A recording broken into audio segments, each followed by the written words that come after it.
ಅಯ್ಯೋ ಓಡಾಡ್ತಾ ಇದ್ವಿ. ಆದ ಕಾರಣ ನಿನ್ನ ಬಗ್ಗೆ ನಿನಗೆ ಸರಿಯಾದಂಥ ತಿಳುವಳಿಕೆ ಇಲ್ಲ. ನಿನ್ನ ಬಗ್ಗೆ ನಿನಗೆ ಸರಿಯಾದಂಥ ತಿಳುವಳಿಕೆ ಇಲ್ಲ. ಆ ಸರಿಯಾದಂಥ ತಿಳುವಳಿಕೆ ಇಲ್ಲದೇ ಇರೋದೇ ಎಲ್ಲ ಅನರ್ಥಕ್ಕೂ ಮೂಲ. ಸೊ ನಿನ್ನನ್ನು ನೀನು ಸರಿಯಾಗಿ ತಿಳ್ಕೊಳ್ಳೋ ತನಕ ಯಾವ ದುಃಖ ನಿವೃತ್ತಿನೂ ಆಗಲ್ಲ, ಸಾವಿನ ಭಯನೂ ಹೋಗಲ್ಲ. ಆದ ಕಾರಣ ನಮ್ಮನ್ನು ನಾವು ತಿಳ್ಕೊಳ್ಳಿಕ್ಕೋಸ್ಕರವಾಗಿ ಇಷ್ಟೊಂದು ಕಾರ್ಯಕ್ರಮ, ನಮಗೋಸ್ಕರ 50 ದಿವಸದ ಕಾರ್ಯಕ್ರಮ. ಸೊ ಒಂದು ಅಭ್ಯಾಸ ಆಗಿಬಿಟ್ಟಿದೆ. ಇಲ್ಲಿ ಕೋಪ ಮಾಡ್ಕೋಬೇಡಿ.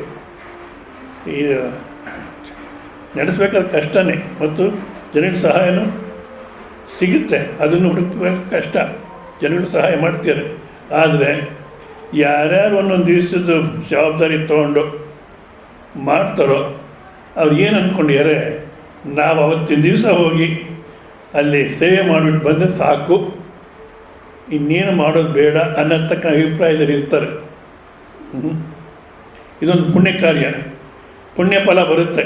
ಆದರೆ ಏನೇ ದೈವಿ ಗುಣ ನಮ್ಮಲ್ಲಿದ್ರೂ ಅಜ್ಞಾನ ಹೋಗಬೇಕಾದ್ರೆ, ಅಂದರೆ ನಾನು ಸಂಸಾರಿ ದುಃಖಿ ಹುಟ್ಟಿದ್ದೀನಿ, ಸಾಯ್ತೀನಿ, ಈ ಹುಟ್ಟು ಸಾವಿರ ಮಧ್ಯೆ ದುಃಖಿ ಅಂತ ಜೀವನ ಮಾಡ್ತೀನಿ ಅಂತ ನಮ್ಮ ಬಗ್ಗೆ ನಾವೇನು ಅಂದ್ಕೊಂಡಿದ್ದೋ ಇದು ಅಜ್ಞಾನ. ಸರಿಯಾದಂಥ ನಿಮ್ಮ ಬಗ್ಗೆ ಸರಿಯಾದ ತಿಳುವಳಿಕೆ ನಿಮಗಿಲ್ಲ ಅನ್ನೋಂಥ ಶಾಸ್ತ್ರ. ಅದು ಹೋಗಬೇಕಾದ್ರೆ ಈ ರೀತಿ ಶ್ರವಣದಲ್ಲೇ ಅಜ್ಞಾನ ಹೋಗುತ್ತೆ ಹೊರತು ಬೇರೆ ಇನ್ಯಾವ ಪುಣ್ಯ ಕಾರ್ಯದಿಂದಲೂ ಹೋಗಲ್ಲ. ಪುಣ್ಯ ಕಾರ್ಯದಿಂದ ಇವಾಗ ಇಂಥ ಫಲ ಬರುತ್ತೆ. ಏನು ಫಲ? ಶ್ರವಣ ಮಾಡತಕ್ಕಂಥ ಫಲ ಬರುತ್ತೆ. ಬಟ್ ಅದನ್ನು ನಾವು ಬಿಟ್ಟುಬಿಡ್ತಾ ಇದ್ದೀವಿ ಅಂದರೆ ಪ್ರಯೋಜನ ಇಲ್ಲ. ಅಭ್ಯಾಸ ಮಾಡ್ಕೋಬೇಕು. ಜನುಮ ಸಾರ್ಥಕ್ಯವಿದು ಭೂಲೋಕದಲ್ಲಿ ನರ, ಜನುಮ ಸಾರ್ಥಕ್ಯವಿದು, ಜನುಮ ಸಾರ್ಥಕ್ಯವಿದನು ಮಾನವಲ್ಲವು, ಮನುಮುನಿಗಳ ಮತ ಅನುಭವ ಸಮ್ಮತ, ಜನುಮ ಸಾರ್ಥಕ್ಯವಿದು. ಯಾವುದು? ವೇದಶಾಸ್ತ್ರವ ಕೇಳುವುದು. ಇದೊಂದು ಬಿಟ್ಟರೆ ಇನ್ಯಾವುದು ಜನ್ಮ ಸಾರ್ಥಕ ಮಾಡಲ್ಲ. ಆದ ಕಾರಣ ಶ್ರವಣ ಮಾಡೋದಕ್ಕೆ ಅಭ್ಯಾಸ ಮಾಡಬೇಕು. ಆಗಲಿ, ಯಾರ್ಯಾರು 42 ದಿವಸ ಎಷ್ಟೆಷ್ಟು ದಿವಸ ಬಂದಿದ್ರು ನಿಮಗೆ ಗೊತ್ತು ಹೌದಾ? ಸ್ವಾಮಿಗಳಂತೂ 42 ದಿವಸ ಬಂದಿದ್ದಾರೆ. ಮಧ್ಯ ಅವರು ಒಂದು ದಿವಸ ಆಬ್ಸೆಂಟ್ ಆದರೂ ಏನೋ ಇಲ್ಲ. ಮತ್ತು ಏನು ಹೇಳಿದ್ದಾರೆ ಇಷ್ಟು ತನಕ ಅನ್ನತಕ್ಕ ಜ್ಞಾಪಕ ಇದೆ. ಸೊ ಯಾರ್ಯಾರು ಹೊಸ್ದಾಗಿ ಬಂದಿಯಾರೋ, ಯಾರ್ಯಾರು ದಿವಸ ಬರ್ತೀಯಾರೋ ಎಲ್ರಿಗೂ ಅರ್ಥ ಆಗತಕ್ಕ ರೀತಿಯಲ್ಲಿ ಇಷ್ಟು ತನಕ ಏನು ನಡೆದಿದೆ ಅಂತ ಹೇಳಿಕೊಂಡು ಮುಂದಕ್ಕೆ ಹೋಗೋಣ. ಹೌದಾ? ಪರಮಾತ್ಮನೇ ಸೃಷ್ಟಿ ಅನ್ನತಕ್ಕ ಮಾಡ್ದ. ಆ ಸೃಷ್ಟಿ ಎಂಥದ್ದಪ್ಪ ಅಂದರೆ ತಂದೆ ಮಗನ ಸೃಷ್ಟಿ ಮಾಡಿದಂತೆ ಅಲ್ಲ, ಮತ್ತು ಕನಸಿನಲ್ಲಿ ಸೃಷ್ಟಿ ಆದಂತೆ ಆಗಿದೆ. ಇದೆಲ್ಲವೂ ಕನಸೇ, ಪರಮಾತ್ಮ ಸ್ವರೂಪ ಇದೆಲ್ಲವೂ ಅನ್ನತಕ್ಕಂತ ಹೇಳಿ ಆ ಪರಮಾತ್ಮ ಸ್ವರೂಪ ನೀನೇ ಅನ್ನತಕ್ಕಂತ ತೋರಿಸ್ಕೊಟ್ಟಿದ್ದಾರೆ ಇಷ್ಟು ತನಕ ಆಗಿರೋದ್ರಲ್ಲಿ. ನೀನೇ ಪರಮಾತ್ಮ ಸ್ವರೂಪ ಅಂತ ಹೇಳಿದಾಗ ಈ ಶರೀರ, ಇಂದ್ರಿಯ, ಬುದ್ಧಿ, ಮನಸ್ಸು ನಾನು ಇಂಥವನು ಅನ್ನತಕ್ಕಂಥ ಆ ನಿನ್ನನ್ನು ಪರಮಾತ್ಮ ಸ್ವರೂಪ ಅಂತ ಹೇಳಿಲ್ಲ. ಯಾಕೆಂದರೆ ಶರೀರ, ಇಂದ್ರಿಯ, ಬುದ್ಧಿ, ಮನಸ್ಸು, ಅಹಂಕಾರ ಇದು ನಾವೊಂದು ಮುಖವಾಡ, ಪರ್ಸನಾಲಿಟಿ ಅಂತಾರೆ, ವ್ಯಕ್ತಿತ್ವ ಅಂತಾರೆ. ಪರ್ಸೋನ ಅನ್ನೋತಕ್ಕ ಶಬ್ದದಿಂದ ಪರ್ಸನಾಲಿಟಿ ಅನ್ನೋದು ಬಂದಿದೆ. ಏನಪ್ಪ ಅಂದರೆ ಮುಖವಾಡ. ನಮ್ಮ ನಿಜ ಸ್ವರೂಪ ಬೇರೆ ಇದೆ, ಹೊರಗಡೆಗೆ ಈ ರೀತಿ ಕಾಣ್ತಿದ್ದೀವಿ. ಸ್ವಾಮೀಜಿ ಯಾರು ನಂಬೋದು? ಹೊರಗಡೆಗೆ ಈ ರೀತಿ ಕಾಣ್ತಿದ್ದೀವಿ, ನಮ್ಮ ನಿಜ ಸ್ವರೂಪ ಬೇರೆ ಇದೆ ಅಂದರೆ ದಿನನಿತ್ಯ ನಿಮ್ಮ ಅನುಭವವನ್ನು ಸರಿಯಾಗಿ ನೋಡ್ಕೊಂಬಿಟ್ರೆ ನೋಡಿ, ಎಚ್ಚರದಲ್ಲಿ ಈ ರೀತಿ ಕಾಣ್ತಿರ್ತೀರ. ಹೌದಾ? ಕನಸಿನಲ್ಲಿ ಇದೇ ಶರೀರದಲ್ಲಿ ಕಾಣ್ತಿರೋ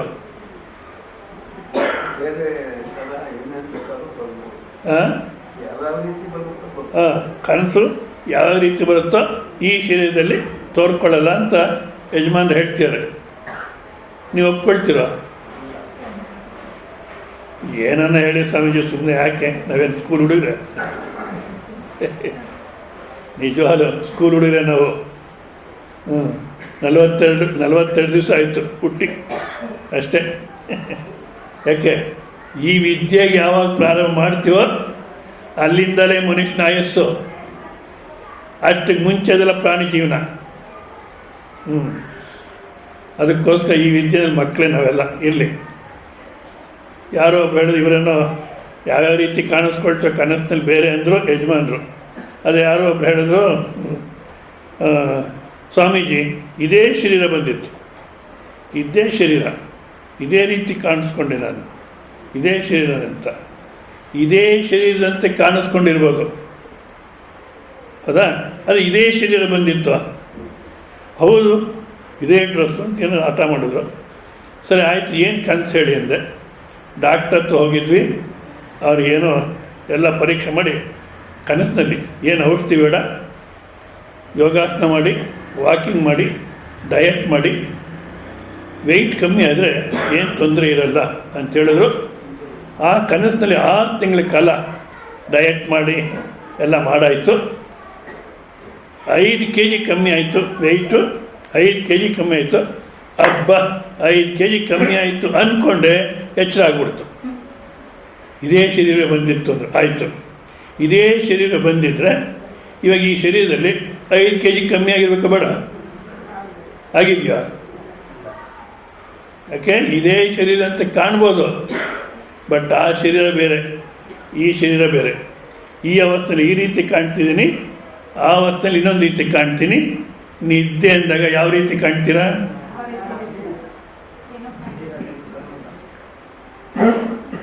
ಅಲ್ಲ ಸ್ವಾಮೀಜಿ, ನಾವು ನಿದ್ದೆ ಅಲ್ಲ, ಈ ಥರ ಎಲ್ಲ ಯೋಚಿಸ್ತಾರೆ. ಎಷ್ಟೇ ಅನುಭವಪೂರ್ವಕ ನೋಡಿ ಅಂದ್ರೂ ಈ ಥರ ಯೋಚಿಸ್ತಾರೆ. ನಾವು ನಿದ್ದೆ ಮಾಡ್ತಿರ್ತೀವಿ. ನಾವು ನಿದ್ದೆ ಮಾಡ್ತಿದ್ದಾಗ ನಮ್ಮನ್ನು ನೋಡಬೇಕಾದ್ರೆ ಇದೇ ರೀತಿ ನೋಡ್ತಾರೋ ಇಲ್ಲ ಅಂದಮೇಲೆ ನಿದ್ದೆನಲ್ಲಿ ಇದೇ ರೀತಿ ಕಾಣ್ತಿದ್ದೇವೋ ಇಲ್ವೋ ಅಂತಾರೆ. ಹಾಗಲ್ಲ, ನಿದ್ದೇನು ಯಾವ ರೀತಿ ಅನುಭವಿಸ್ತಿರೋ ಆ ರೀತಿ ಒಂದು ಸಲ ನೋಡಿಕೊಂಡ್ರೆ ಅಲ್ಲಿ ಕನಸಿನ ಶರೀರದಂತೆ ಹೊರಗೆ ಕಾಣ್ತಿದ್ದೀರೋ ಅಥವಾ ಎಚ್ಚರ ಶರೀರದಂತೆ ಹೊರಗಡೆ ಕಾಣ್ತಿದ್ದೀರೋ, ಯಾವ ರೀತಿ ಕಾಣ್ತಿದ್ದೀರ ಅಂದರೆ ಯಾವ ರೀತಿಯೂ ಇಲ್ಲ, ಕಾಣೋದೇ ಇಲ್ಲ, ಹೌದಾ? ಮತ್ತು ಇದ್ದೀರೋ ಇಲ್ಲೋ ನಿನ್ನ ನಿದ್ದೆನಲ್ಲಿ ನೀನು ಇದ್ದೀಯೋ ಇಲ್ಲ ಅಂದರೆ ಇದ್ದೀನಿ. ಯಾವ ರೀತಿ ಇದೆಯಾ? ಹೆಣ್ಣಾಗಿ ಗಂಡಾಗಿ, ಮತ್ತು ಆನಂದವಾಗಿದ್ದೀನಿ, ಹಾಯಾಗಿದ್ದೆ. ಆನಂದವಾಗಿದ್ದೆ, ಹಾಯಾಗಿದ್ದೆ ಅಂದರೆ ಆ ಹಾಯಿ ಆನಂದ ಎಲ್ಲಿಂದ ಬಂತು? ಬಂದಿದ್ದಲ್ಲ, ನೀನೇ ಅದು. ಅದೇ ಆನಂದ ಸ್ವರೂಪ ಈಗಲೂ ಅಂತ ಈ ರೀತಿ ಉಪದೇಶ ಮಾಡಿದಾಗ ಭಾಳಷ್ಟು ಜನ ಒಪ್ಪಲ್ಲ. ಬುದ್ಧಿ ಅನ್ನತಕ್ಕಂಥದ್ದೇ ಸತ್ಯ. ಅದಕ್ಕೆ ಸಾಕಷ್ಟು ಆರ್ಗ್ಯುಮೆಂಟ್ ತೊಗೊಂಬಂದಿದ್ದಾರೆ ಶಂಕರಾಚಾರ್ಯ ಭಾಷೆಯಲ್ಲಿ. ಅದು ತಲೆ ಕೆಡೋದು ಬೇಡ ಅಂತ ನಾವು ಬೇರೆ ರೀತಿ ನೋಡ್ತಿದ್ದೀವಿ. ಯಾಕೆಂದರೆ ಆ ಬುದ್ಧಿಸಮ್ಮು, ಅವರು ಬೋಧನಾ ಕ್ರಮ ಅವೆಲ್ಲ ನಾವು ಅಧ್ಯಯನ ಮಾಡಿರಬೇಕಲ್ಲ, ಎಲ್ಲಿ ಮಾಡಿದ್ದೀವಿ? ಒಂದಕ್ಕೇನೆ ನಿದ್ದೆ ಬರುತ್ತೆ, ನಾವೆಲ್ಲ ಎಲ್ಲಿ ಮಾಡ್ತೀವಿ? ಆದ ಕಾರಣ ಇಲ್ಲಿ ಒಂದು ದೃಷ್ಟಾಂತದಿಂದ ಸ್ಪಷ್ಟ ಮಾಡಲಿಕ್ಕೆ ನೋಡ್ತೀಯಾರೆ. ಆ ದೃಷ್ಟಾಂತನ ಒಂದು ಸಲ ನೋಡೋಣ. ಅಂದರೆ ಇಷ್ಟು ಮಾತ್ರ ಜ್ಞಾಪಕ ಇಟ್ಕೊಂಡಿರ್ಬೇಕು. ಹೊರಗಡೆ ಜಗತ್ತು ಯಾವ ರೀತಿ ಅವಸ್ಥೆನಲ್ಲಿ ನಾವು ಕಾಣಿಸ್ಕೊಳ್ತೀವೋ ಅದು ನಮ್ಮ ವ್ಯಕ್ತ ರೂಪ.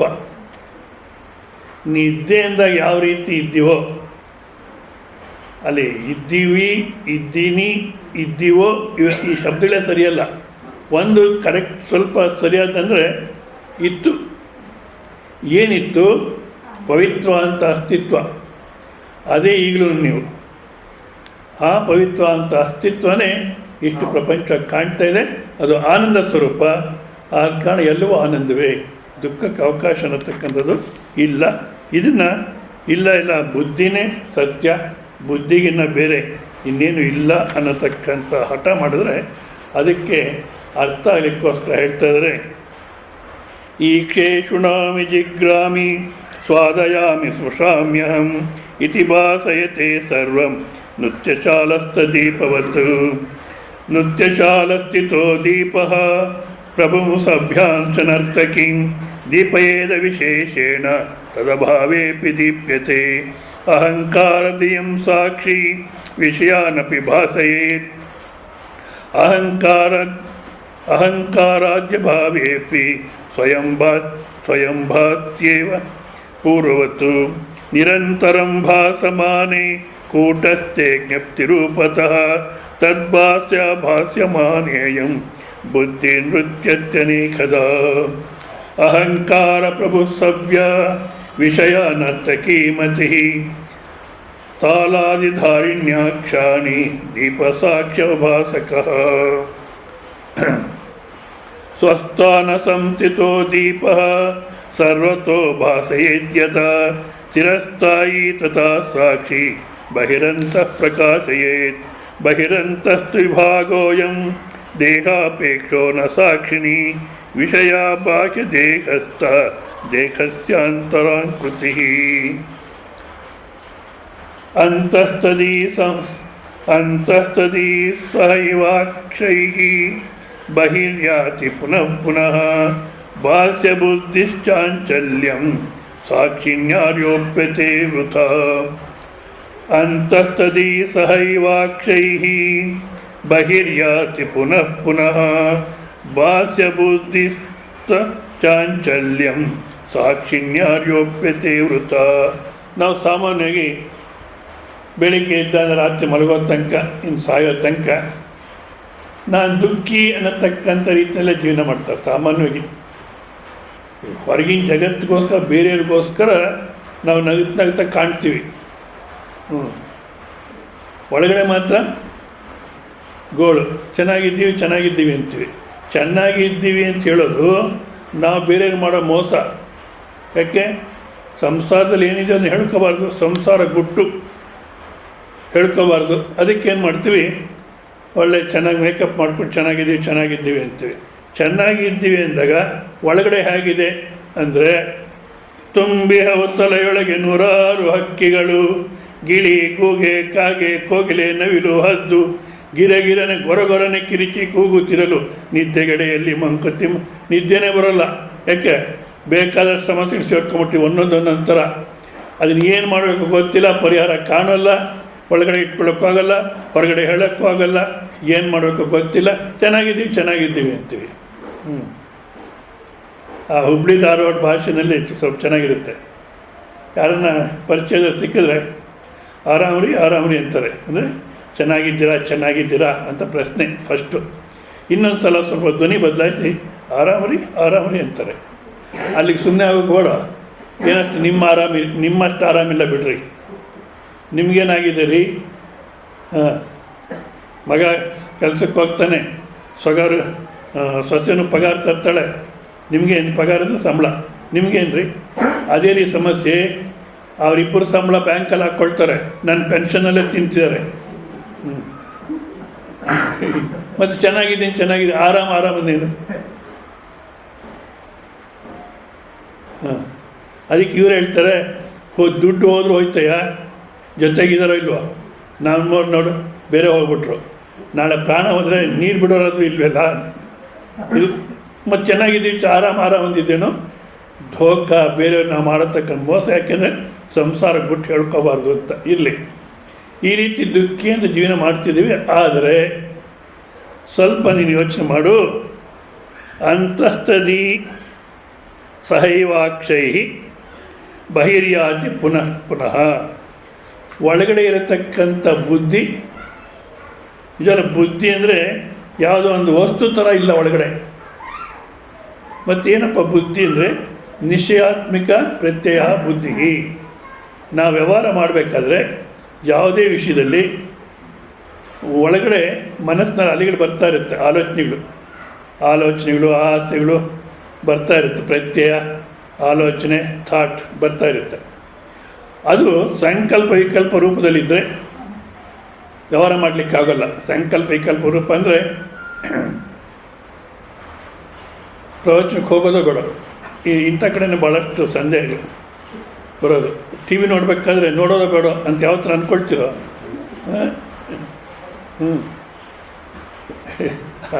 ಇಲ್ಲಿ ಯಾವುದೋ ಗೊತ್ತಿಲ್ಲ. ಆಂಧ್ರದಲ್ಲಿ ಸ್ವಾತಿ ಚಿನುಕುಲು ಅಂತಂದ್ರೆ ಸೀರಿಯಲ್ ಬರ್ತಿದೆ. ಯಾರ ಮನೆಗೂ ಆಹಾರಕ್ಕೆ ಹೋಗಿದ್ದೆ, ಅವರು ಹಾಕಿದ್ರು ರಾತ್ರಿ. ಎಷ್ಟನೇ ಎಪಿಸೋಡ್ ಅಂದರೆ 1256 ಎಪಿಸೋಡು. ಅವ್ರಿಗೇನು ಬೇಸರನೇ ಆಗಲ್ಲ, ನೋಡೋಣ ಬೇಡ ಅನಿಸೋದು ಇಲ್ಲ. ಇಲ್ಲಿಗಾದ್ರೆ ಆ ಥರ ಹೋಗೋಣ ಬೇಡೋ, ಹೋಗೋಣ ನಡಿ, ನೆನ್ನೆ ಅಲ್ಲಿ ತನಕ ಬಂಧನದ ತನಕ ನಿಲ್ಲಿಸಿದ್ರು, ಇವತ್ತು ಬಿಡುಗಡೆ ಹೇಳ್ತೀನಿ ಅಂದರೆ ಹೋಗೋಣ ನಡಿ ಅಂತ ಇಲ್ಲಿ ಸಂಕಲ್ಪ ವಿಕಲ್ಪ ಆದಾಗ ಮನಸ್ಸು ಅನ್ನಿಸ್ಕೊಡುತ್ತೆ. ಅದೇ ನಿಶ್ಚಯಕ್ಕೆ ಬಂದ ಮೇಲೆ ವ್ಯವಹಾರ ನಡೆಯೋದು. ಹೌದಾ? ಆ ನಿಶ್ಚಯಕ್ಕೆ ಬರಬೇಕಾದ್ರೆ ಬುದ್ಧಿ ವೃತ್ತಿ ಅದು. ಆ ನಿಶ್ಚಯಾತ್ಮಕ ವೃತ್ತಿ ಏನಿದೆ ಅದನ್ನು ಬುದ್ಧಿ ಅಂತಾರೆ. ಅದು ಇಂದ್ರಿಯಗಳ ಮುಖಾಂತರ ಅದನ್ನು ಹೇಳ್ತಾರೆ ಅಕ್ಷೈಹಿ. ಇಂದ್ರಿಯಗಳ ಮುಖಾಂತರ ಹೊರಗಡೆ ಬರುತ್ತಾ ಬುದ್ಧಿ. ಹೌದಾ? ಬಂದು ಇಲ್ಲಿ ವ್ಯವಹಾರ ಮಾಡುತ್ತೆ ಪುನಃ ಪುನಃ. ಎಲ್ಲಿ ಬೆಳಗ್ಗೆ ಎದ್ದಾಲಿಂದ ರಾತ್ರಿ ಮಲಗೋ ತನಕ ಒಂದಲ್ಲ ಒಂದು ವ್ಯವಹಾರ ನಡೀತಲೇ ಇರುತ್ತೆ. ಹೌದಾ? ಆ ವ್ಯವಹಾರದಲ್ಲಿ ಕೆಲವು ವ್ಯವಹಾರದಲ್ಲಿ ಸುಖ ಅನಿಸುತ್ತೆ, ಕೆಲವು ವ್ಯವಹಾರದಲ್ಲಿ ದುಃಖ ಅನಿಸುತ್ತೆ. ಈ ಸುಖ ದುಃಖ ನನಗೇ ಇದೆ ಅಂತ ಒದ್ದಾಡ್ತೀವಿ. ಅಯ್ಯೋ ನನ್ನ ಪರಿಸ್ಥಿತಿ ಯಾಕೆ, ನನ್ನ ಅವಸ್ಥೆ ಯಾರಿಗೂ ಬೇಡ ಬಿಡಿ, ಪ್ರತಿಯೊಬ್ಬರು ಹಾಗೆ ಹೇಳ್ತಾರೆ. ನನ್ನ ಅವಸ್ಥೆ ಯಾರಿಗೂ ಬೇಡ, ಚೆನ್ನಾಗಿ ಸಮಾಜ ಹಬ್ಬ ಎಷ್ಟು ಹಾಯಾಗಿದ್ದಾರೋ ಅಂತ ಅಂತಾರೆ. ಅವ್ರನ್ನ ಮಾತಾಡ್ತಾ ಅವರು ಹಾಗೆ ಹೇಳ್ತಾರೆ, ಅಯ್ಯೋ ನಮ್ಮ ಅವಸ್ಥೆ ಯಾಕೆ ಹೇಳ್ತೀವಿ. ನಾನು ಹೇಳಿದ್ನಲ್ಲ, ಶಾಂತಮ್ಮ ಅಂತರೊಬ್ಬರು ಬಂದು, ಏನು ಶಾಂತಮ್ಮಂದರೆ ಚೆನ್ನಾಗಿದ್ದೀರಾ ಅಂದರೆ, ಏನು ಚೆನ್ನ ಸ್ವಾಮಿ, ನಮ್ಮ ಚೆನ್ನ, ಒಂದು ಸ್ವಂತ ಮನೆ ಇಲ್ಲ, ಒಂದು ಕಾರಿಲ್ಲ, ಏನು ಚೆನ್ನ ಬಡ್ಕೋ ಅಂದರು. ಸರಿ ಏನಪ್ಪ ಹೇಳೋದು ಅಂದ್ರೆ ಅಷ್ಟರಲ್ಲಿ ಇನ್ನೂ ಬಾಕಿ ಬಂದರು. ಅವ್ರ ಹೆಸರು ಪ್ರಶಾಂತಮ್ಮ ಅಂತ. ಇವರು ಶಾಂತಮ್ಮ ಹೇಳ್ತಿದ್ದಲ್ಲ, ಏನು ಚೆನ್ನ ನಮ್ಮ ಚೆನ್ನ ಬಡ್ಕೋ ನಮ್ಮ ಚೆನ್ನಕ್ಕೆ ಅಂತ. ತಕ್ಷಣವೇ ಹತ್ತಕ್ಕೆ ಅವ್ರು ಬಂದ ತಕ್ಷಣ ನೋಡಿ ಪ್ರಶಾಂತಮ್ಮನವ್ರು ಹಾಯಾಗಿದ್ದಾರೆ. ಸಾಕಷ್ಟು ಮನೆಗೆ ಬಾಡಿಗೆ ಕೊಟ್ಟಿದ್ದಾರೆ, 4-5 ಕಾರ್ ಇದೆ, ಸ್ಕೂಟ್ರಲ್ಲಿ ಎಷ್ಟಿದೆ ಲೆಕ್ಕ ಇಲ್ಲ. ಅವ್ರು ಹಾಯಾಗಿದ್ದಾರೆ. ಏನು ಪ್ರಶಾಂತಮ್ಮನವರೇ ಚೆನ್ನಾಗಿದ್ದೀರಾ ಅಂದರೆ, ಏನು ಚೆನ್ನ ಸರ್ ನಮ್ಮ ಚೆನ್ನ, ಆ ಬಾಡಿಗೆ ಕೈಲಿ ಒತ್ತಾಡಬೇಕು, ಆ ಡ್ರೈವರ್ಗೆ ಕಾಟ. ಈಗ ಈ ಶಾಂತಮ್ಮನವ್ರಿಗೆ ಏನಿಲ್ಲ, ಹಾಯಾಗಿದ್ದಾರೆ. ಸಮಾಜದಲ್ಲಿ ನಾವು ಚೆನ್ನಾಗಿ ಕಾಣ್ಬೋದು, ಒಳಗಡೆ ಅಷ್ಟೇ ಏನೋ ದುಃಖ ಅನುಭವಿಸ್ತೀವಿ ಅಂತಿರ್ತೀವಿ. ಆದರೆ ಇಲ್ಲಿ ಹೇಳ್ತಿದ್ದಾರೆ ಬುದ್ಧಿ ಇಂದ್ರಿಯಗಳ ಮುಖಾಂತರ ಹೊರಗಡೆ ಬಂದು ಒಂದು ನಿಶ್ಚಯ ಮಾಡಿ ವ್ಯವಹಾರ ಮಾಡುತ್ತೆ. ಮಾಡಿ ಆ ವ್ಯವಹಾರದಲ್ಲಿ ಸುಖ ದುಃಖ ಅನ್ನತಕ್ಕ ಅನುಭವಿಸುತ್ತೆ. ಹೌದಾ? ಆ ಸುಖ ದುಃಖ ಅನ್ನತಕ್ಕಂಥದ್ದು ನಮ್ಮ ಮನಸ್ಸಿನಲ್ಲಿ ಬರತಕ್ಕಂಥ ಒಂದು ಅಲೆ, ಒಂದು ಆಲೋಚನೆ ಅಷ್ಟೇ. ಮನಸ್ಸಿನಲ್ಲಿ ಬರತಕ್ಕಂಥ ಆಲೋಚನೆ, ಮನಸ್ಸಿನಲ್ಲಿ ಬರತಕ್ಕಂಥ ಆಲೋಚನೆ ಅಷ್ಟೇ. ಯಾವುದೋ ಒಂದು ಪ್ರಸಂಗ ನಡೆಯಿತು, ಮಕ್ಕಳ ಸುಮ್ಮನೆ ಕೂತ್ಕೋಬೇಕು. ಯಾವುದೋ ಒಂದು ಪ್ರಸಂಗ ನಡೀತು, ಇದು ನನಗೆ ಸಂಬಂಧ ಇದೆ ಅಂದ್ಕೊಂಡು, ಇದು ನನಗೆ ಅನುಕೂಲ ಅಂದ್ಕೊಂಡ್ರೆ ಸುಖ ಅನಿಸುತ್ತೆ, ಅನಾನುಕೂಲ ಅಂದ್ಕೊಂಡ್ರೆ ದುಃಖ ಅನಿಸುತ್ತೆ. ಅನುಕೂಲ ಅಂತಲೂ ಅಂದ್ಕೋಬೇಡಿ, ಅನಾನುಕೂಲ ಅಂತಲೂ ಅಂದ್ಕೋಬೇಡಿ. ಆವಾಗ ಸುಖವಲ್ಲ ದುಃಖವಲ್ಲ, ನಡೆಯುತ್ತಷ್ಟೇ. ಒಂದು. ಎರಡನೇದು, ಏನು ನಡೆದ್ರೂ ನನಗೆ ನಡೆಯುತ್ತೆ ಅಂತೀವಿ. ಇವಾಗ ನೋಡಿ, ಇಲ್ಲಿ ಸಾಕ್ಷಿ ಸ್ವರೂಪ ಅನ್ನತಕ್ಕಂಥದ್ದು ಅಂದರೆ ಆ ನಿದ್ದೆ ಅಂತ ಹೇಳಿದಾಗ ಯಾವ ಆನಂದ ಸ್ವರೂಪ ಇತ್ತೋ ಅದೇನೇ ಈಗಲೂ ಇರೋದು, ಅದೇ ಎಲ್ಲರ ಸ್ವರೂಪ. ಅಲ್ಲಿಂದ ಆ ಇಂದ್ರಿಯಗಳ ಮುಖಾಂತರ ಆ ಬುದ್ಧಿ ಅನ್ನತಕ್ಕ ಹೊರಗಡೆ ಬರ್ತಾ ಇದೆ, ಮತ್ತೆ ಬಂದು ವ್ಯವಹಾರ ಮಾಡ್ತಿದೆ. ಹೌದಾ? ಆ ಸಾಕ್ಷಿ ಸ್ವರೂಪ ನಿಜವಾದಂಥ ನಿಮ್ಮ ಸ್ವರೂಪ ಅಂದರೆ ಶರೀರ, ಇಂದ್ರಿಯ, ಬುದ್ಧಿ, ಮನಸ್ಸು, ಅಹಂಕಾರ ಎಲ್ಲವನ್ನು ಕೊಡುಕೊಂಡು ಆನಂದವಾಗಿರ್ತೀವಿ. ಈಗಲೂ ಅದೇ ಸ್ವರೂಪನೇ. ಅದರಿಂದ ವೃತ್ತಿಗಳು ಎದ್ಕೊಂಡು, ಅಂದರೆ ವೃತ್ತಿ ಪ್ರತ್ಯಯ ಆಲೋಚನೆ ಎದ್ಕೊಂಡು ಹೊರಗಡೆ ಬಂದು ವ್ಯವಹಾರ ಮಾಡಿ ಸುಖ ದುಃಖ ಅನ್ನೋ ರೀತಿಯಲ್ಲಿ ಮನಸ್ಸಿನಲ್ಲಿ ಭಾವನೆ ಮಾಡ್ತಿದ್ವಿ. ಆದರೆ ಆ ಸ್ವರೂಪಕ್ಕೆ ಸುಖವಿದೆಯೋ ದುಃಖವಿದೆಯೋ? ಸುಖವೂ ಇಲ್ಲ ದುಃಖವಿಲ್ಲ, ಅದು ಆನಂದ. ಆದರೆ ಇಲ್ಲಿ ನಡೆಯತಕ್ಕಂಥ ಸುಖ ದುಃಖ ಏನಿದೆಯೋ ಇದು ನನಗೆ ಅಂದ್ಕೊಂಡು, ನನಗೆ ಅನುಕೂಲ ಅನಾನುಕೂಲ ಅಂದ್ಕೊಂಡು ಸುಖ ದುಃಖ ಅನುಭವಿಸ್ತಾ ಇದ್ದೀವಿ. ಆದರೆ ಇದು ಬುದ್ಧಿಯ ಲಕ್ಷಣವೇ ಹೊರತು ನಿಮಗೆ ಸೇರಿದ್ದಲ್ಲ. ನೀವು ಆನಂದ ಸ್ವರೂಪ. ಹೌದಾ? ಇದನ್ನು ನಾವು ಚೆನ್ನಾಗಿ ಬಿಡಿಸ್ಕೋಬೇಕಾದ್ರೆ ಈ ಸುಖ ದುಃಖ ಮಾನ ಅವಮಾನ ಅನ್ನತಕ್ಕಂಥ ದ್ವಂದ್ವಗಳಿಂದ ಬಿಡಿಸ್ಕೋಬೇಕಾದ್ರೆ ನಿಜ ಒಂದು ಮತ್ತೊಂದು ಇದನ್ನು ಒಪ್ಕೋಬೇಕು. ಜೀವನ ಅಂದರೆ ಹೀಗೆ ಇರುತ್ತೆ. ಜೀವನ ಇದೆ ಅಂದರೆ ಹೀಗೆ ಇರುತ್ತೆ. ಏನೋ ಉಪ್ಪಿಷ್ಟು ಹುಳಿ ಇಷ್ಟು ಖಾರ ಸಿಗಿ ಅಷ್ಟಿಷ್ಟು ಉಪ್ಪಿದಡದು ಭೋಜ್ಯವು. ಉಪ್ಪು ಹುಳಿ ಖಾರ ಎಲ್ಲವೂ ಇದ್ರೇ ಊಟ ಅನ್ನಿಸ್ಕೊಳ್ಳುತ್ತೆ. ಹೌದಾ? ಈಗ ನಿದ್ದೆ ಮಾಡಬೇಡಿ. ಊಟ ಅಂದ ತಕ್ಷಣ ನಿದ್ದೆ ಬಂದ್ಬಿಟ್ರೆ ಹಾಗೆ.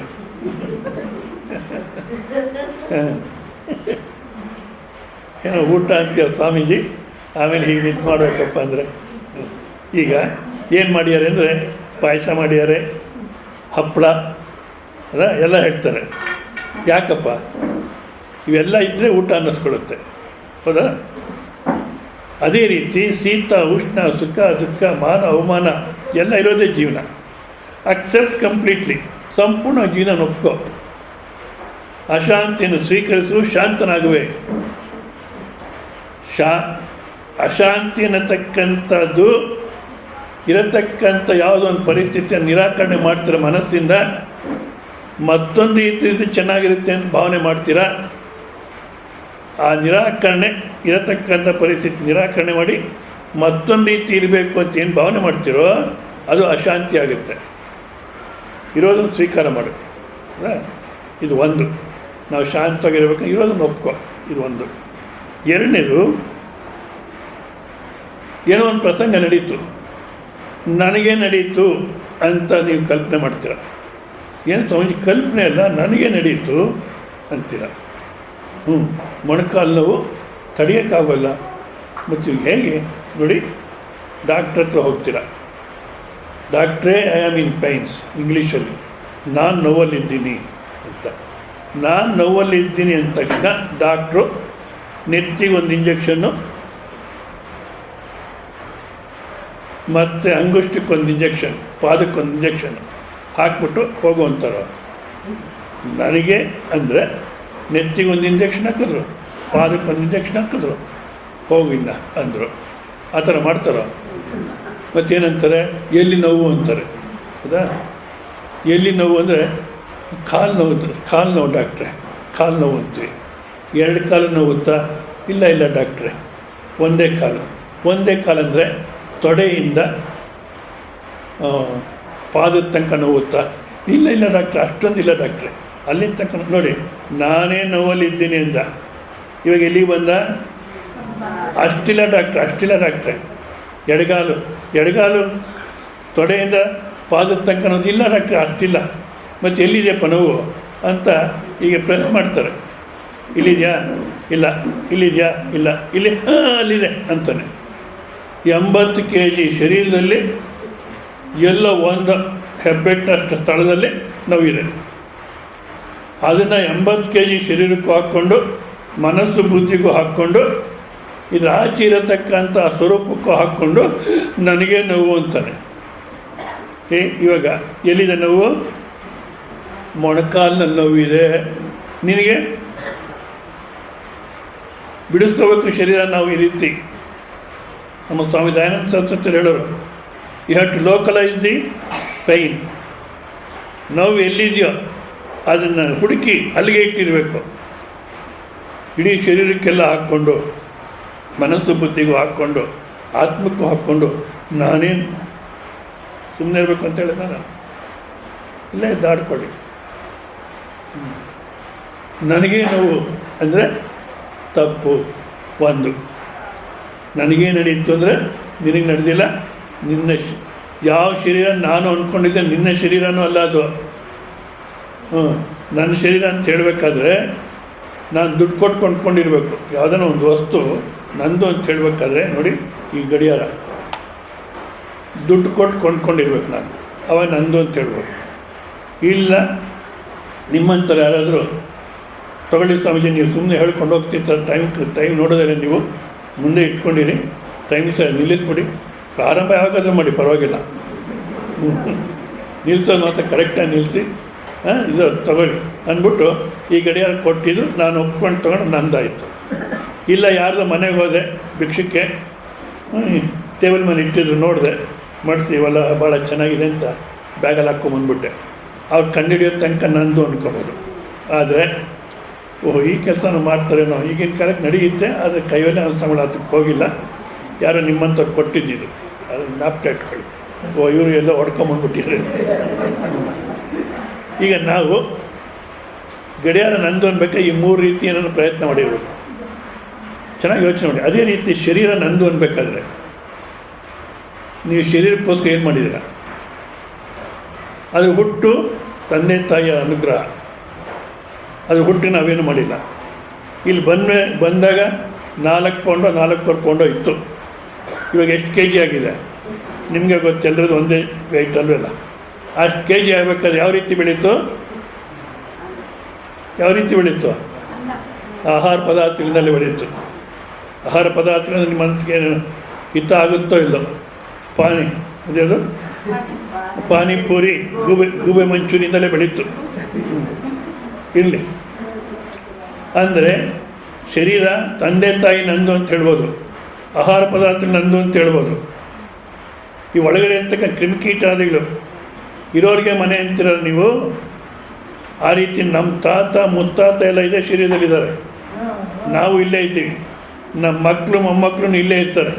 ಆದ ಕಾರಣ ಈ ಶರೀರ ನಂದು ಅಂತ ಕ್ರಿಮಿಕೀಟಾದಿಗಳು ಹೇಳ್ಬೋದು. ನೀನು ನಂದು ಶರೀರ ಅನ್ನೋಕ್ಕೆ ಏನಿದೆ ಹೇಳಿ? ಬರೀ ಭ್ರಮೆ ಬಿಟ್ಟರೆ ಅಂಥದ್ದು ಇಲ್ಲ. ಆದ ಕಾರಣ ಶರೀರದಲ್ಲಾಗಿದೆ, ಶರೀರವನ್ನು ದೃಶ್ಯ ಮಾಡಿ ನೋಡೋಣ. ಎಲ್ಲಿ ನೋವಿದೆಯೋ ಅದಕ್ಕೆ ಔಷಧಿ ತೊಗೊಳ್ಳೋಣ. ಔಷಧಿ ತೊಗೋಬಾರ್ದು ಅಂತಿಲ್ಲ, ಶಾಸ್ತ್ರ ಆ ರೀತಿ ಹೇಳೋಲ್ಲ. ಆದರೆ ಎಲ್ಲ ಒಂದು ಕಡೆ ಇರತಕ್ಕ ನೋವನ್ನು ನನಗೆ ಅಂತ ಹಾಕೋಬೇಡ. ಇಲ್ಲಿ ಭಾಷ್ಯ ಬುದ್ಧಿಸ್ಥ ಚಾಂಚಲ್ಯಂ, ಬುದ್ಧಿನಲ್ಲಿ ಏನು ಚಂಚಲತೆ ಬರುತ್ತೋ ಆ ಸ್ವಪ್ರಕಾಶದಿಂದ, ಸ್ವಪ್ರಕಾಶ ಅಂದರೆ ನಾನು ಅನ್ನತಕ್ಕಂಥ ಅನಿಸಿಕೆ ಇಲ್ದಿರ, ನಾನು ಇದ್ದೀನಿ ಅನ್ನತಕ್ಕಂಥ ಅನಿಸಿಕೆ ಇಲ್ದಿರ ಯಾವುದಿದೆಯೋ, ಯಾವುದನ್ನು ನಾವು ನಿದ್ದೆ ಅಂದ್ರೆ ಭ್ರಮೆ ಪಡ್ತಿದ್ದೀವೋ ಆ ಸ್ವರೂಪದಿಂದ ಈ ಬುದ್ಧಿವೃತ್ತಿಗಳನ್ನು ಹೊರಗಡೆ ಬರುತ್ತೆ, ವ್ಯವಹಾರ ಮಾಡುತ್ತೆ. ಕಷ್ಟ ಸುಖ ಅನ್ನೋದಲ್ಲಿ ಚಂಚಲತ್ವ ಆಗ್ತಿದೆ. ಆ ಬುದ್ಧಿ ಚಂಚಲತ್ವವನ್ನು ಸಾಕ್ಷಿಣಿ, ಆ ಬುದ್ಧಿಗೂ ಆಚೆ ಹೊರಚಾಗಿರತಕ್ಕ ಬುದ್ಧಿಗೂ ಸಾಕ್ಷಿ ಆಗ್ತಕ್ಕ ಸ್ವರೂಪದಲ್ಲಿ ಆರೋಪ ಮಾಡಿಕೊಳ್ತಾ ಇದ್ದೀವಿ. ನಿಜವಾದ ನಿಮಗೆ ದುಃಖ ಇಲ್ಲ, ಆನಂದ ಯಾವಾಗಲೂ. ಆದರೆ ಎಲ್ಲೋ ಶರೀರದಲ್ಲಿ ನಡೆಯತಕ್ಕಂಥದ್ದು ಈಗ ನಾನು ಹೇಳ್ತಿದ್ದೀನಿ. ಬಟ್ ನಾವುಗಳೇನು ಮಾಡ್ತೀವಿ, ನಂದು ಅನ್ನೋದ್ರಲ್ಲಿ ಏನನ್ನ ನಡೀತು ಅಂದರೆ, ಹೊಸ್ದಾಗಿ ಕಾರ್ ಪರ್ಚೇಸ್ ಮಾಡೋದು ಒಂದು ಮನೆಯಲ್ಲಿ. ಕಾರ್ ಪರ್ಚೇಸ್ ಮಾಡಿ ಏನೋ ಆನಂದ, ದೇವಸ್ಥಾನಕ್ಕೆ ಹೋಗ್ಬಿಟ್ಟು ಬಂದರು, ಪೂಜೆ ಮಾಡಿಸ್ಕೊಂಡ್ಬಂದರು, ಹೊರಗಡೆ ನಿಲ್ಲಿಸ್ಬಿಟ್ಟು ಒಳಗಡೆ ಎಲ್ಲ ಅದು ಸ್ವೀಟ್ ಗಿಟ್ ಎಲ್ಲ ಮಾಡಿ ಚೆನ್ನಾಗಿ ತಿಂತಾರೆ. ಒಬ್ಬ ಮೊಮ್ಮಗ ಇದ್ದ, ಅವನು ಇದೇನು LKG UKGಗೂ ಹೋಗ್ತಾಯಿದ್ದ. ಇವರು ಒಳಗಡೆ ಟಿಫನ್ ಮಾಡ್ತಿದ್ರೆ ಅವನೇನು ಮಾಡ್ದ, ಒಂದು ಮೊಳೆ ತೊಗೊಂಡು ಆ ಕಾರ್ ಮೇಲೆ ಮಮ್ಮಿ ಡ್ಯಾಡಿ ABCD ಎಲ್ಲ ಗೀಚ್ಬಿಟ್ಟ.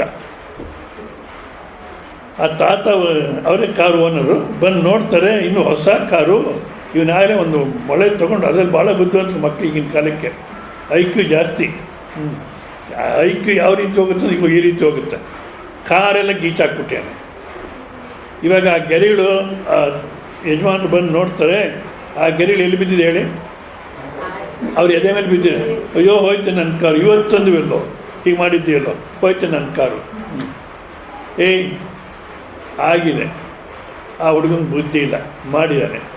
ಅದಕ್ಕೋಸ್ಕರ ಯಾಕೆ ಬದಲಾಡ್ತೇವೆ, ಮತ್ತು ಪೇಂಟ್ ಮಾಡಿ ಮುಗೀತು. ಯಾಕೆಂದ್ರೆ ಒಂದು ತೊಗೊಂಡ್ರೆ ಅದು ಸೇವೆ ಇದ್ದೇ ಇರುತ್ತೆ. ಅದು ನಮಗೆ ಸೇವೆ ಮಾಡುತ್ತೋ ಇಲ್ವೋ, ನಾವು ಅದಕ್ಕೆ ಸೇವೆ ಮಾಡ್ತಲೇ ಇರಬೇಕು. ಮತ್ತು ಪೇಂಟ್ ಮಾಡ್ತೀವಿ, ಯಾಕೆ ಓಡಾಡ್ತೀಯ? ಒಂದು ನನ್ನದು ಅನ್ನೋದಕ್ಕೆ ಏನಾದರೆ ಓಡಾಡ್ತೀವಿ, ಹೌದಾ? ಅದಲ್ಲ, ನನ್ನವರು ಅವ್ರಿಗೇನಾದರೂ ಆದರೂ ಅಷ್ಟೇ. ಒಂದು ಸಲ ನಾವು ಕೋಲಾರಲ್ಲಿ ಆಸ್ಪತ್ರೆಗೆ ಹೋಗಿದ್ದೆ, ಏನೋ ಚೆಕಪ್ಗೆ ಹೋಗಿದ್ದೆ. ಅಲ್ಲಿ ನಿಂತಿದ್ವಿ, ನನ್ನ ಪಕ್ಕದಲ್ಲಿ ಇನ್ನೊಬ್ರು ನಿಂತಿದ್ರು.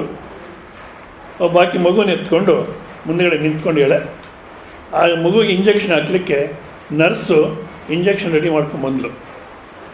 ಇನ್ನೊಂದು ಮಗು ಕೈ ಇಂಜೆಕ್ಷನ್ ಬೀಳಲಿಲ್ಲ. ಮಗು ಹತ್ರ ಬರ್ತಿದ್ರೆ ನನ್ನ ಪಕ್ಕದಲ್ಲಿ ನಿಂತಿದ್ರೆ ದೂರದಲ್ಲಿ ಇವರು ಓ ಅಂತ ಹೇಳ್ತಾರೆ. ಯಾಕೆ ನಿಮ್ಗೆ ಯಾಕೆ ನೋವಾಯಿತು?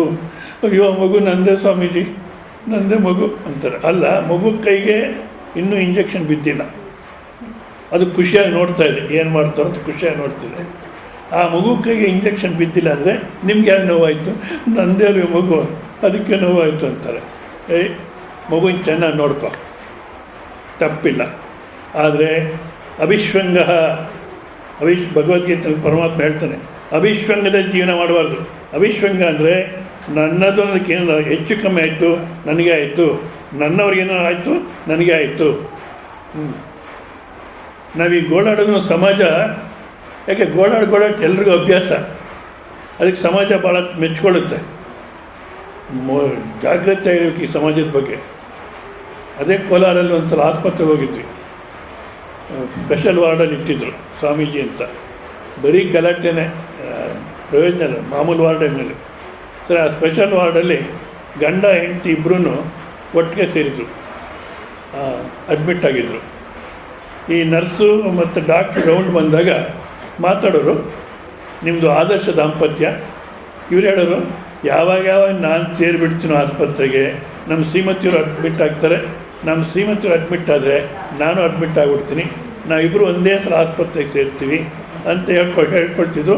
ಈ ಡಾಕ್ಟ್ರು ನರ್ಸು ಇವ್ರು ಮಾತ್ರ ಏನು ಗೊತ್ತು, ಇವರು ನಿಮ್ಮದು ಆದರ್ಶ ದಾಂಪತ್ಯ, ನೀವು ಯೋಚನೆ ಮಾಡಿ, ಇದು ನಿಜವಾದ ಆದರ್ಶ ದಾಂಪತ್ಯನೋ ದರಿದ್ರ ದಾಂಪತ್ಯನೋ? ಗಂಡಂಗೆ ಮೈಲಿ ಹುಷಾರಿಲ್ಲ ಅಂದರೆ ಈಗಿನ ಉತ್ಸಾಹ ಚೆನ್ನಾಗಿ ಬರಬೇಕು, ಏನಂತ ಚೆನ್ನಾಗಿ ನೋಡ್ಕೋಬೇಕು, ಟ್ರೀಟ್ಮೆಂಟ್ ಕೊಡಿಸ್ಬೇಕು, ಆದಷ್ಟು ದುಡ್ಡು ಹಂಚಬೇಕು ಅಂತ. ಈಗ ಇಲ್ಲ, ಹೆಂಡತಿ ಚೆನ್ನಾಗಿಲ್ಲ ಅಂದರೆ ಆತನ ಉತ್ಸಾಹ ಚೆನ್ನಾಗಿರಬೇಕು, ಎಲ್ಲಿ ದುಡ್ಡು ತರಬೇಕು, ಬ್ಲಡ್ ತರಬೇಕಾ, ಏನು ಮಾಡಬೇಕು ಅಂತ ಗೋಳಾಡ್ತಾ ಕೂತ್ಕೊಂಡ್ರೆ ಸ್ವಾಮೀಜಿ ಹೋಗೇ ಬಿಟ್ರು ಅಂತ ಇಟ್ಕೊಳ್ಳಿ. ಇವಾಗ ಗೋಳಾಟ ಪ್ರಯೋಜನ ಇದೆಯೋ? ಆದ ಕಾರಣ ನಗುತ್ತು ಆನಂದ ಮಾಡಿಲ್ಲ, ಗೋಳಾಡ್ಕೊಂಡು ಮಾಡತಕ್ಕಂಥ ಅವಶ್ಯಕತೆ ಇಲ್ಲ. ಈ ಗೋಳಾಟ ನನ್ನ ಬುದ್ಧಿನಲ್ಲಿದೆಯೋ ಹೊರತು ನಿನಗೆ ಅಂಟ್ಕೊಂಡಿಲ್ಲ, ಅದನ್ನು ಇಲ್ಲಿ ಸ್ಪಷ್ಟ ಮಾಡ್ತಾ ಇದ್ದಾರೆ. ಮತ್ತು ಇದಕ್ಕೆ ಒಂದು ದೃಷ್ಟಾಂತ ಕೊಡ್ತಾರೆ. ಈಗಿನ ಕಾಲಕ್ಕೂ ಅರ್ಥ ಆಗುತ್ತೆ, ಬಟ್ ಹಿಂದಿನ ಕಾಲಕ್ಕೆ ಆ ಶಬ್ದ ಅಂತ ತೊಗೊಂಡಿದ್ದಾರೆ.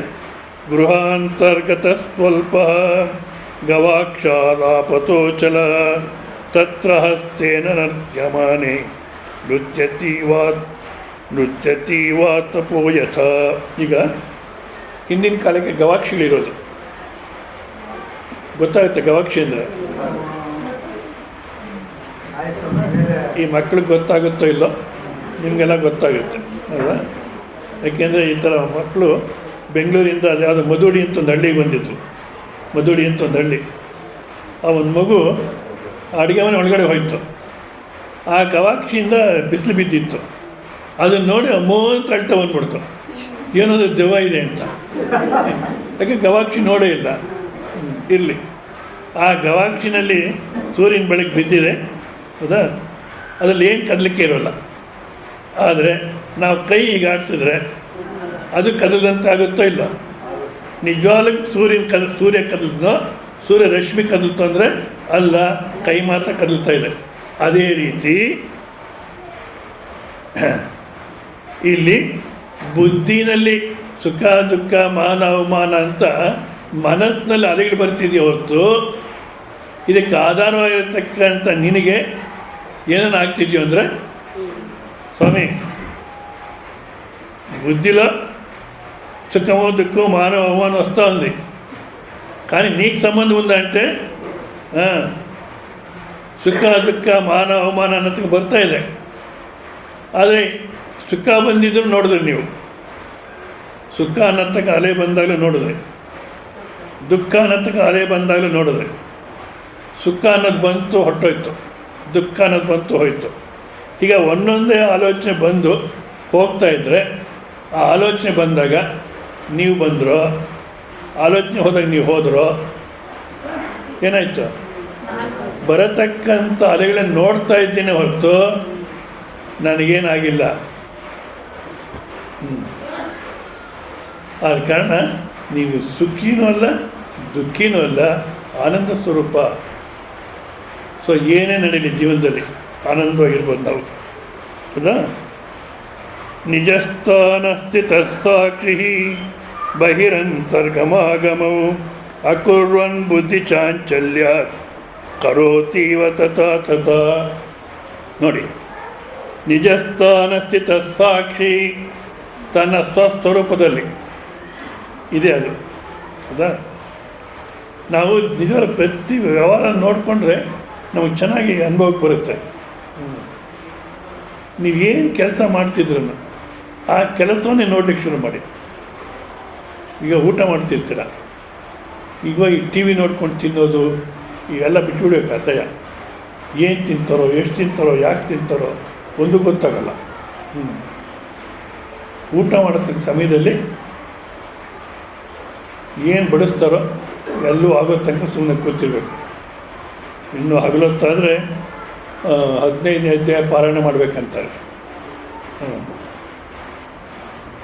ಎಲ್ಲ ಬಡಿಸಿದ್ದಾದಮೇಲೆ ಬ್ರಹ್ಮಾರ್ಪಣಂ ಬ್ರಹ್ಮಾವಿ ಬ್ರಹ್ಮಾಗ್ನೋ ಬ್ರಹ್ಮಣಾಹುತಂ ಬ್ರಹ್ಮೈವತ್ತೇನ ಗಂತವ್ಯಂ ಬ್ರಹ್ಮಕರ್ಮ ಸಮಾಧಿನ ಅಂತ ಎಲ್ಲವೂ ಬ್ರಹ್ಮಭಾವನೆಯನ್ನು ತಕ್ಕ ಮಾಡಿ ಊಟ ಮಾಡಬೇಕು. ನಿಮ್ಮನ್ನು ನೀವು ನೋಡಿ ಊಟ ಮಾಡ್ತಿದ್ರೆ ತಟ್ಟೆನಲ್ಲಿ ಹಾಕಿದ ಪದಾರ್ಥಗಳೆಲ್ಲ ನೋಡ್ತಾ ಇದ್ದೀರಾ. ಅಷ್ಟೇ ಅಲ್ಲ, ಕಲಸ್ತಕ್ಕಂಥ ಕೈಯನ್ನು ನೋಡ್ತಿದ್ದೀರಾ, ಕೈ ಬಾಯಲ್ಲಿ ಹೋಗತಕ್ಕಂಥ ನೋಡ್ತಿದ್ದೀರಾ, ಬಾಯಲ್ಲಿ ಹಾಕ್ಕೊಳ್ಳತಕ್ಕಂಥ ಗೊತ್ತಾಗುತ್ತೆ, ಮತ್ತು ಗಂಟಲು ಹೋಗೋದು ಗೊತ್ತಾಗುತ್ತೆ. ಹೌದಾ? ಇಷ್ಟನ್ನು ನೋಡ್ತಿರ್ತಕ್ಕಂಥ ನೀವು ನಿಜವಾಗ್ಲೂ ಊಟ ಮಾಡ್ತಿಲ್ಲ. ವಾಹನ, ಇದೊಂದು ವಾಹನ ಯಾವುದು? ಶರೀರ. ಇದಕ್ಕೆ ಪೆಟ್ರೋಲ್ ಹಾಕ್ತಿದ್ದೀವಿ. ಅದು ನಾವೇನು ಮಾಡ್ತೀವಿ? ನಾನೇ ತಿಂದೆ ಮಾತಿನಲ್ಲಿ ಹೇಳ್ಬೋದು ನಾನೇ ತಿಂದೆ ಅಂತ. ಅದು ನಿಜವಾಗ್ಲೂ ಆ ತಿನ್ನತಕ್ಕವಂತೂ ನೀನು ನೋಡ್ತಿದ್ದೀಯ ಹೊರತು ನೀನು ತಿಂದಿಲ್ಲ. ಈ ರೀತಿ ನೀವು ಯಾವುದೇ ಕೆಲಸನ ಅಬ್ಸರ್ವ್ ಮಾಡಿ, ನೀವು ಅದಕ್ಕೆ ಹೊರಚಾಗಿರ್ತೀರ. ಈಗಲೇ ನೋಡಿ ಬೇಕಾದ್ರೆ. ಇವಾಗ ಏನು ಮಾಡ್ತಿದ್ದೀರಾ? ಕೇಳ್ತಾ ಇದ್ದೀರಾ ತಾನೆ? ಹೌದಾ? ವಕ್ತ ಹೇಳತಕ್ಕಂಥ ಸ್ವಾಮೀಜಿ ನಿಮಗೆ ದೃಶ್ಯ, ನೀವು ವಕ್ತ ಅಲ್ಲ. ಹೌದಾ?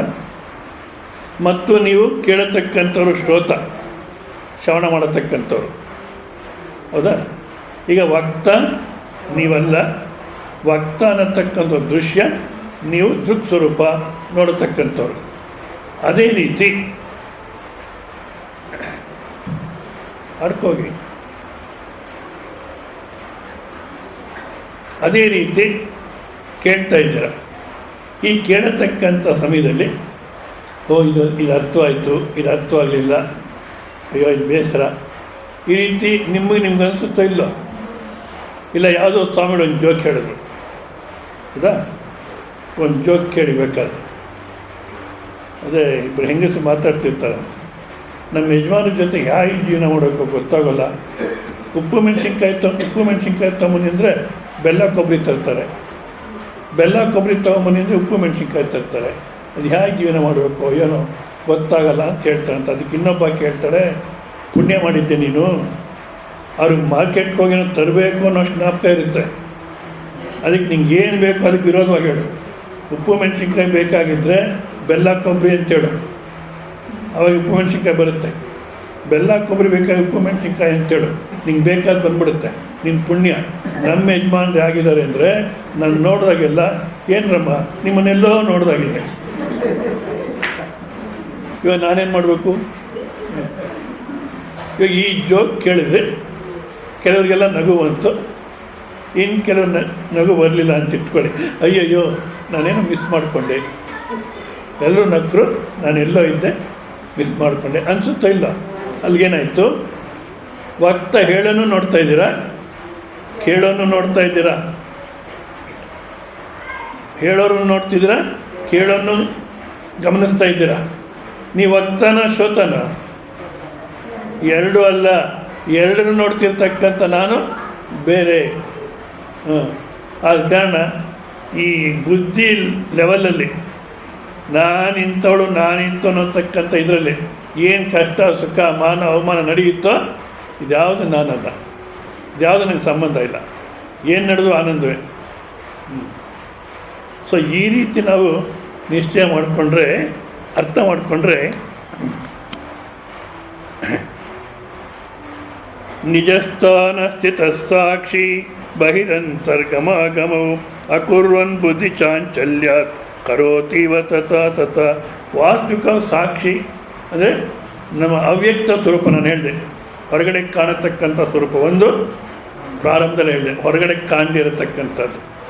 ಆ ಕಾಣದಿರತಕ್ಕಂಥದ್ದೇ ನಮ್ಮ ನಿಜ ಸ್ವರೂಪ, ಅದಕ್ಕೆ ಏನಾಗೋಲ್ಲ ಹೌದಾ. ಆದರೆ ಈ ಬುದ್ಧಿನಲ್ಲಿ ಏನೇನು ನಡೆಯುತ್ತೋ ಇದನ್ನೆಲ್ಲ ನಮ್ಮ ಸ್ವರೂಪಕ್ಕೆ ಆರೋಪಣೆ ಮಾಡಿಕೊಂಡು ಅಯ್ಯೋ ನನ್ನ ದುಃಖಿ, ನನ್ನ ಅವಸ್ಥೆ ಯಾಕೆ ಹೇಳ್ತೀರ, ನಾನು ಸಾಯ್ತೀನಿ ಅಂತ ಏನೇನೋ ಗೋಡಾಡ್ತೀವಿ.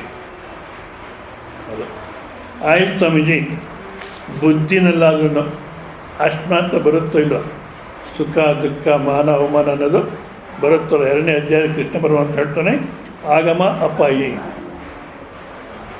ಬಂದು ಹೋಗತಕ್ಕಂಥದ್ದು. ಈಗ ಒಂದು ದುಃಖ ಪರಿಸ್ಥಿತಿ ಬಂತು, ಎಷ್ಟೊತ್ತಿರುತ್ತೆ ತಿಳಿಯೋದು. ಈಗ ಯಾರ್ದ ಮನೆಯಲ್ಲಿ ಯಾರೋ ಒಬ್ಬರು ಸಾವಾಯಿತು ಅಂತ ಇಟ್ಕೊಳ್ಳಿ, ಹೌದಾ. ಇನ್ನೇನು ಗತಿ ಅಂತ ಎಲ್ಲ ಹೇಳ್ತಾರೆ. ಎಷ್ಟೊತ್ತು ಹೇಳ್ತಾರೆ? ಒಂದು ಅರ್ಧ ಗಂಟೆ. ಸಮಾಧಾನ ಮಾಡೋದು ಇನ್ನೂ ಜಾಸ್ತಿ ಮಾಡ್ತಾರೆ. ಒಂದು ಅರ್ಧ ಗಂಟೆ 3/4 ಗಂಟೆ ಹೇಳ್ತಾರೆ. ಆಮೇಲೆಲ್ಲ ಕಣ್ಣು ಹರ್ಸ್ಕೊಂಡು ಸುಮ್ಮನೆ ಆಗ್ತಾರೆ. ಮತ್ತು ಆ ಬಂಧು ಬಳಗೆಲ್ಲ ಆಟೋದಲ್ಲಿ ಬಂದು ಇಳಿತಾ ಇರ್ತಾರೆ. ಅವರು ನೋಡಿ ಅಳಕ್ಕೆ ಶುರು ಮಾಡ್ತಾರೆ. ಇವಾಗ ಸತ್ತೋರ್ಗೆ ಅಳ್ತಿರೋ ಬಂದವ್ರಿಗೆ ಅಳ್ತಿರೋ, ಸಮಾಜ ಭಾಳ ಮೋಸ. ಸರಿ, ಬಂದವರು ಒಂದು 5 ನಿಮಿಷ ಹತ್ಬಿಟ್ಟು ಇನ್ನು ಯಾವಾಗ ತೊಗೊಂಡೋಗ್ತಾರೆ ಅಂತಿದ್ದು ನೋಡಿ, ದುಃಖ ಹೋಯ್ತಾಗಲೇ ಯಾವಾಗ ತೊಗೊಂಡೋಗ್ತಾರಂತೆ, ಅಯ್ಯೋ ಇನ್ನೂ ರಾತ್ರಿ ಆಗುತ್ತೆ, ಬಾಂಬೆಯಿಂದ ಯಾರೋ ಬರಬೇಕು, ಅವರು ಫ್ಲೈಟಲ್ಲಿ ಯಾವಾಗ ಬರ್ತಾರೆ ನನಗೆ ಗೊತ್ತಿಲ್ಲ, ಭಾಳ ಲೇಟಾಗುತ್ತೆ, ಮತ್ತು ಅಲ್ಲಿ ತನಕ ಉಪವಾಸ ಇರ್ತಾರ. ಇಲ್ಲ ಪಕ್ಕದ ಮನೆಗೆ ವ್ಯವಸ್ಥೆ ಮಾಡಿದ್ದಾರೆ ಅಂದರೆ ನಡಿ ಬಾವ ಹೋಗೋಣ, ನಡಿ ಬಾವ ಅಲ್ಲಿ ಹೋಗ್ತಾರೆ, ತಿನ್ನು ಬಾವ ಎಲ್ಲರೂ ಒಂದು ದಿವಸ ಹೋಗೋದು ತಿನ್ನು ಅಂತಾರೆ. ಇವಾಗ ಹತ್ತಿದ್ದೋದೆಲ್ಲ ಏನಾಯಿತು, ದುಃಖ ಎಲ್ಲೋಯ್ತು. ಆಗಮ ಅಪ್ಪಾಯಿ 1 ನಿಮಿಷ ಬರುತ್ತೆ, ಹೊಟ್ಟೋಗುತ್ತೆ. ಆದರೆ ನೀನು ಬರೋನೂ ಅಲ್ಲ ಹೋಗೋನೂ ಅಲ್ಲ, ಆ ಬಂದು ಹೋಗೋತಕ್ಕ ನಿಂಗೆ ಅಂಟ್ಕೊಳ್ಳೋದು ಇಲ್ಲ. ಮತ್ತು ಇನ್ಯಾಕೆ ಒದ್ದಾಡಬೇಕು? ಎಲ್ಲಿದೆ ದುಃಖ? ಸೊ ಈ ರೀತಿಯಲ್ಲಿ ನಮ್ಮ ಸ್ವಸ್ವರೂಪ ನಾವು ನಿಶ್ಚಯ ಮಾಡ್ಕೊಳ್ಳಿಲ್ಲ. ಆನಂದವಾಗಿರತಕ್ಕಂಥ ಸ್ವರೂಪ ಅದು ನಿಶ್ಚಯ ಮಾಡ್ಕೊಳ್ಳಿಲ್ಲ. ಹುಟ್ಟಿದ್ವಿ, ನಿರಭಿಮಾನ ಸ್ಥಿತಿಯಲ್ಲಿ ಬಂದ್ವಿ, ನಾನು ಶುರುವಾಯಿತು. ಮನೆಗಿರೋಲ್ಲ, ನೀನು ಹಿಂದೂ, ನೀನು ನಿಜ ಯಾರು ಹಿಂದೂನಲ್ಲ ಮುಸ್ಲಿಮೂ ಅಲ್ಲ, ಸುಮ್ಮನೆ ಹೊಡೆದಾಡ್ತಾರೆ ಅಷ್ಟೇ. ಯಾರು ಯಾವುದೂ ಅಲ್ಲ, ಬ್ರಹ್ಮಸ್ವರೂಪ, ಆನಂದ ಸ್ವರೂಪ. ಅವ್ರು ಹೇಳಿದ್ರು. ಮತ್ತು ಅವರು ಓಡ್ತಾಯಿದ್ರು, ಅವ್ರ ಜೊತೆ ನಾವು ಓಟಕ್ಕೆ ಶುರು ಮಾಡಿದ್ವಿ. ಎಷ್ಟು ಓಡಿದ್ರು ನಾನು ದುಃಖ ಅನ್ನೋದು ಹೋಗಲಿಲ್ಲ. ಈ ಥರ ವಿಚಾರ ಮಾಡಿದರೆ ನಮ್ಮಲ್ಲೇ ಆನಂದ ಅನ್ನೋದು, ನಮ್ಮಲ್ಲೇ ಅಲ್ಲ, ಆನಂದವೇ ನಾನು. ಆಗ ಆನಂದವಾಗಿ ನಿದ್ದೆಯಲ್ಲಿ ಯಾವ ರೀತಿ ಆನಂದವಾಗಿರ್ತೀವೋ ಅಷ್ಟೇ ಆನಂದವಾಗಿ ಜೀವನ ಮಾಡ್ಬೋದು ಎಚ್ಚರದಲ್ಲಿ. ಯಾಕೆ ಅದೇ ಸ್ವರೂಪ. ಸೊ ಅದಕ್ಕೆ ಶ್ರವಣ ಮಾಡಬೇಕು. ಬಹುಶಃ 42ನೇ ದಿವಸ ಇದು. ಇನ್ನು 8 ದಿವಸದ ಕಾಲ ಇರುತ್ತೆ. ಯಾರ್ಯಾರು ಹೊಸ್ದಾಗಿ ಬಂದಿದ್ದೀರೋ ಬನ್ನಿ, ಇನ್ನು 8 ದಿವಸ ಆದ್ರೂ ಕೇಳಿ. ಯಾಕೆಂದರೆ ಪರೀಕ್ಷಿತ್ ಮಹಾರಾಜಿಗೆ 1 ವಾರ ಕೇಳಿದ್ರೆ ಮೋಕ್ಷ ಸಿಕ್ಕೋಯ್ತು ಅಂತಾರೆ. ಬಹುಶಃ ನೀವಿಂದು ಒಂದೊಂದು ವಾರ ಬಂದು ಕೇಳಿದ್ರೆ ನೀವು ಮುಕ್ತರಾಗ್ಬಿಡ್ತೀರ. ಇದರ ವಾರನೂ ಬೇಕಿಲ್ಲ, ಅರ್ಥ ಮಾಡಿಕೊಂಡ್ರೆ ಶ್ರವಣ ಕಾಲಮೇ ಪರಿವರ್ತಿತ ಭವತಿ ಶಂಕರಾಚಾರ್ಯ ಅಂತಾರೆ. ಶ್ರವಣ ಕಾಲದಲ್ಲೇ ಆನಂದದಲ್ಲಿ ನಿಂತೋಗ್ತೀಯ, ಮತ್ತಿನ್ನು ಮಾಡತಕ್ಕಂಥ ಅವಶ್ಯಕತೆ ಏನಿಲ್ಲ ಅಂತ. ಸೊ ಆ ರೀತಿ ಇನ್ನೊಂದು 8 ದಿವಸದ ಕಾಲ ಬಂದು ಶ್ರವಣ ಮಾಡಿ. ಈಗ ಆರತಿ ಮತ್ತು ಪಾದಪೂಜೆ ನಡೆಯುತ್ತೆ, ಪ್ರಸಾದ ವಿನಿಯೋಗ ಆಗುತ್ತೆ. ಪ್ರಸಾದ ತೊಗೊಂಡು ಮೇಲುಗಡೆ ಮಹಾಪ್ರಸಾದ ತಗೊಳ್ಳಿ, ಎಲ್ಲರೂ ತೃಪ್ತಿಯಾಗಿ. ಮತ್ತು ಇಲ್ಲೇ ವಿಶ್ರಾಂತಿ ತಗೊಳ್ಳಿ. ಮಾಡಿ ಮೇಲೆ ಖಾಲಿ ಇರುತ್ತೆ, ಚಾಪಿಗಳು ಹಾಕ್ಕೊಂಡು ಮಲಗ್ಬೋದು. ಅಥವಾ ಇಲ್ಲಿ ಭಜನೆ ನಡೆಯುತ್ತೆ, ಭಜನೆ ಆದರೂ ಕೇಳ್ಬೋದು. ಮತ್ತು 3:30ಗೆ ಶ್ರವಣ ಶುರುವಾಗುತ್ತೆ. ಕೇಳ್ಕೊಂಡು ಹೋಗಿ ನಾಳೆಯಿಂದ ಕನಿಷ್ಠ ಪಕ್ಷ ಇನ್ನೊಂದು ವಾರ ಕಾಲ ರೆಗ್ಯುಲರಾಗಿ ಬರಲಿಕ್ಕೆ ಪ್ರಯತ್ನ ಮಾಡಿ ಅಂತ ಹೇಳ್ತಾ, ಓಂ ಪೂರ್ಣಮದ ಪೂರ್ಣಮಿದಂ ಪೂರ್ಣಾತ್ ಪೂರ್ಣಮುದಚ್ಯತೆ ಪೂರ್ಣಸ್ಯ ಪೂರ್ಣಮಾದಾಯ ಪೂರ್ಣಮೇವಾವಶಿಷ್ಯತೆ. ಓಂ ಶಾಂತಿ ಶಾಂತಿ ಶಾಂತಿ. ಹರಿ ಓಂ. ಹರಿ